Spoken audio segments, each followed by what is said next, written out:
ఈ Danish fibres basic గా Denmark నుంచి తెప్పిస్తున్న ఫైబర్స్ ఇవి ఏంటంటే 2 రకాల ఫైబర్స్ కలిపి ఉంటాయి. ఒకటి అరమిడ్, ఒకటి పాలిలిపిన్ అని. ఈ 2 కలిపిన ఫైబర్స్ మన ఆస్ఫాల్ట్, మన మామూలు రెగ్యులర్ గా చేస్తున్న బీటీ రోడ్ లోనే జస్ట్ 1 క్యూబిక్ మీటర్ కి ఈ బ్యాగ్ వేస్తాం. 500 grams బ్యాగ్. ఈ బ్యాగ్ ఒకటి ₹1000 కాస్ట్. అది అందులో వేయగానే అవి డిస్పర్స్ అయ్యి మన బిటుమిన్ తో మిక్స్ అయిపోతాయి.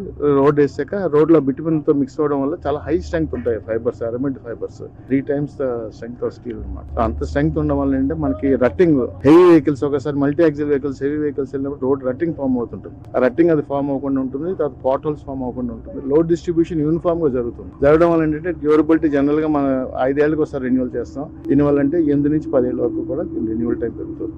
సో ఇనీషియల్ కాస్ట్ చాలా తక్కువ, తర్వాత దీని మనీకి కూడా చాలా ఎక్కువ. ఇది ఏమో ఇంప్లిమెంటేషన్ కూడా చాలా ఈజీ. దీనికి వేరే సెపరేట్ ఎక్విప్మెంట్ కానీ ప్లాంట్ కానీ అవసరం లేదు. మన రొటీన్ ప్లాంట్ బిటుమిన్ ప్లాంట్ తోనే జస్ట్ ఆ బిటుమిన్ స్టేజ్ లో ఈ ప్యాకెట్ యాడ్ చేసి చూస్తాం. ఇది మన ట్రయల్ రన్ మీద మన సీఎం గారి సూచన ప్రకారం ఇలాంటి టెక్నాలజీస్ ఎన్ని ఇంప్లిమెంట్ చేస్తున్నాం. ఇది వన్ ఆఫ్ ద టెక్నాలజీస్. ఇది బాగుంటే దీన్ని ఆల్ ఓవర్ స్టేట్ వాడతాం. దీనికి బ్యాగ్ ఒక అదనంగా ₹1000 ఎక్స్ట్రా అవుతుందండి. సుమారు 25% ఎక్స్ట్రా పడుతుందండి. 20 to 25%. కానీ మన్నీకి డబుల్ మన్నీకి ఉంటుంది. మన్నీకే కాదు, స్ట్రెంగ్త్ కూడా చాలా ఎక్కువ ఉంటుంది. మన్నీకి వైజ్ స్ట్రెంగ్త్ కూడా మీకు పాట్ హోల్స్ పడడం కానీ, మనకు 10 ఏళ్ళ వరకు రోడ్డు పాట్ హోల్స్ పడుతున్నాం.